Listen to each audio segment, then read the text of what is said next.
A Skeptic's Guide. Oh, I messed it up. We Don't Die. This is a skeptic's discovery of life after death. And Sandra, good morning to you. Good morning, Lynn. It's okay. Sometimes I don't even remember it. Oh, I know. And you write the words, too. I know. It's just part of being human. I wrote down most of that, except I left out the Y off of Discover. Well, when we get older, it's... One letter. One letter. Myself included. Anyway, Sandra, nice to have you back. Oh, I'm so excited. It's been over a year. And you were the very first person that has ever interviewed me, ever. You were really nervous, weren't you? I was super nervous, and now it's amazing how calm I am. And since I last saw you, I have been written up numerous times in newspapers. I've been on probably over 100 radio shows.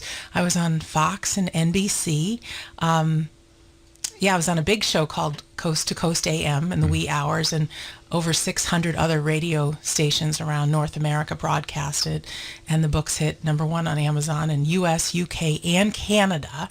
And as wonderful as that is, it's not about stroking my ego. It's more about the letters that I receive from readers that their lives are changed. Either they are being helped through grief, they have real belief that their loved ones who have passed are not gone and they'll see them again. One woman found her life's purpose just by reading chapter 1. There has been numerous people that have emailed me that have chosen not to commit suicide because of my words. Because if we don't die, and then everything, whatever problems we have now, I mean, we still have to deal with. And just to let people know, what it is to be human, what's happening in our brain, and some steps to really help through some of the hard times. So I'm thrilled. Well, I'm happy that I was able to help push you off the ledge. And you certainly did. Yes, and I'm so happy to be back. Well, good. Well, it's nice to have you back. Yeah, We Don't Die, a skeptic's discovery of life after death. And Sandra's she's a local author. And why don't you just remind us again how you got about to writing the book? Yes, well, local meaning Byfield, just... I didn't know if you wanted to. Oh, it's okay. No one's come to stalk me yet. Good. I'm hopeful, but not yet.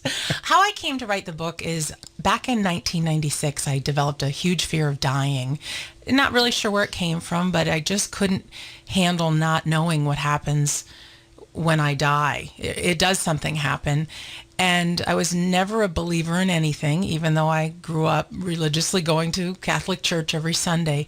Just hearing stories of faith wasn't enough. So very secretly, I just started this expedition to try to find some proof of life after death. I studied in the mystical worlds, which I never believed in, only to prove there really is some great evidence through psychic and medium things that that's all real. I studied through science. I studied through mediums, doctors, near-death experiences.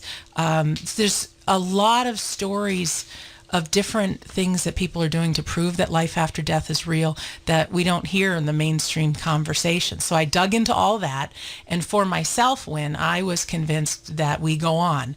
Now, I had all that information back in about 2002, but I wasn't ready to share because inside all of us, we have this little voice that's nonstop talking, and I very much want people to like me. And I thought, I used to call people crazy that believed in that sort of thing.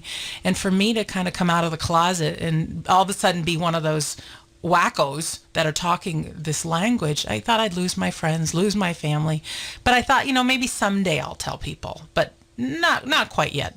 And then fast forward to 2010, my dad gets diagnosed with cancer and he dies 5 months later. And for all of us who know how painful grief is, I decided to investigate the world of grief, why it has to hurt so bad, why there was so much anger, why so many families come apart, because I had devastating breakups with my siblings, and why does all that happen to a good family? And I found how our brain chemistry changes while we grieve, and it was really like an aha moment that I thought, if people knew what's like biologically happening in our brain, and that there's a reason for all the grief and what happens, that would really help people. So I created a free audio called How to Survive Grief. I bought the domain name survivegrief.com, and I just posted it for free. It still exists as a download. And in a matter of just a few months after Dad died, over 3,000 people in 15 countries had heard it. Wow. And it went, and that was only after about 5 Facebook posts. My friends told 2 friends, etc. And emails started coming in about people whose pain was relieved, and so many other side effects. But when both an email came in and somebody looked me straight in the eye and told me that they already had their suicide planned, and then they heard my words and they realized that the deep depression they were feeling was because of a loss, and they realized like it's not their fault, and they took my steps to move through it. I thought at that moment, like, this is huge. I mean, this is huge to help a life, and help families and so many things. So I thought if I could have the courage to write We Don't Die, because here's the thing, when most people don't know when they're grieving. They just know they feel terrible. And they say what you write a book about, you have to be ready to talk about for the rest of your life. And I'm very much about living life and living a powerful life. And I thought more people would read a book called We Don't Die.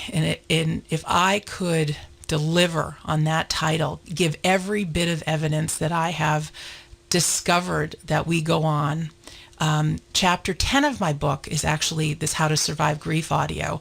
It's just one chapter on grief, because like it or not, folks, we're all going to go through it. And it really does help a lot. And then the rest of the book, and you've known me long enough that I'm very much about living in the driver's seat of my life, not being a victim, not listening to this little voice in our heads, how to have courage when we're fearful, how to live like this rich, juicy life. And if we don't die, well, then what the heck is our life for? And if I can give some tools to make life a little bit more exciting, life a little bit more challenging, so many of us have dreams and things we want to do, but there's this fear that stops us. And, the little secret trick is if we can go through that fear, be courageous for that moment, there's really great results on the other side of fear. So I gently coax people out of their comfort zone, and myself included. And then there's a lot of really great results that people have produced from reading it, and a greater quality of life. And so that's the long answer to your short question. Sandra Champlain, We Don't Die, A Skeptic's Discovery of Life After Death. It's a fantastic book, and you want to talk about the slide that's in there? Didn't you have a slide people would pick out issues that they wanted to deal with, and then they come down to earth to do that? Oh, I think I know what you're talking about. Yeah. Well, I'm very playful in the book, because I have not died myself. I have not had a near-death experience. So, but I have gathered information from so many people that have, and there's hundreds of thousands of cases. Oh, and one quick thing. Yeah. I don't know if I've mentioned this before, but there's a man who studied near-death experiences, and we all hear the story that people float up to the light, and so many times people can look down on their bodies in the emergency room and things like that. But one man, Dr. Ken Ring, only studied the near-death experiences of blind people, people who have never had sight in their life. And for those few moments that they flatlined, they could see for the very first time. And that's just a little bit of evidence to me that we have to be so much more than just our body. So anyways, I think what you're talking about is I playfully say, what is this life about? And I have this picture, and this empowers me. It does. That once long ago, there we were up in the clouds, if you want to call it heaven or the hereafter, just living the good life. It's all good. It's all wonderful. We're floating amongst the clouds, and we have all the nicest things all the time, the most beautiful music, our favorite food, just a snap of the fingers, and we have it all. But here's the problem. When everything's good all of the time, it gets extremely boring. So playfully, I say that there we were once living in the clouds. And even if any of us think of, like, what is our favorite food? Do you have a favorite, Win? Sure. We'll say pork chops. Pork chops. pork chops and maybe applesauce. So as delicious as these pork chops are, now if that was your breakfast, lunch, dinner for eternity, do you think that would get a little boring? Sure. Or you could do it like shrimp in Forrest Gump. Yeah, you got your shrimp gumbo, you had shrimp cocktail, yes. However, it's my point being, often we need to feel, I don't want to say we need to feel bad, but we're not going to understand how good feels if there's not pain. And if you don't experience, like you have the absence of love and then you feel love, it's like it makes it so much more rich. And I think coming to earth, I do think we are a soul here in the body having a human experience, and the soul will go on after our body dies. So we go into what I call the hereafter, and we still retain our own personality, and that we're here to learn, though. We're here to experience. We're here because our soul needs to learn things. This atmosphere called Earth, we have 5 senses, which are a really great way to feel a hug, taste chocolate on our tongue, hear the radio, so many, see a rose, smell a rose, something like that. And here there's also these rich, I don't want to say wonderful things, but they can be called emotions. Mm-hmm. And so this is where we get our money's worth. This is where we get those experiences. And I do personally think, and this is what empowers me, that all of these experiences, both good and bad, are what cause our soul to grow, to get stronger, to get wiser. Mm-hmm. And I do think that's the purpose. The purpose is to love, is to learn how to forgive, and sometimes that means forgiving ourselves. It means to have joy. It means to go after your dreams. So every time the soul comes down to earth, there's a lesson to be learned, and then the next time another lesson to be learned. There is. Yeah. And so many people also ask, because we are so afraid of dying, and I still am. I mean, I keep referring to this voice that we have in our head. Like it or not, when we wake up in the morning, there's this negative voice that wants to press the snooze button, doesn't want to get out of bed. It's constantly talking to us. But when you really take a moment to listen, 99% of the times, it's not powerful things that it's saying.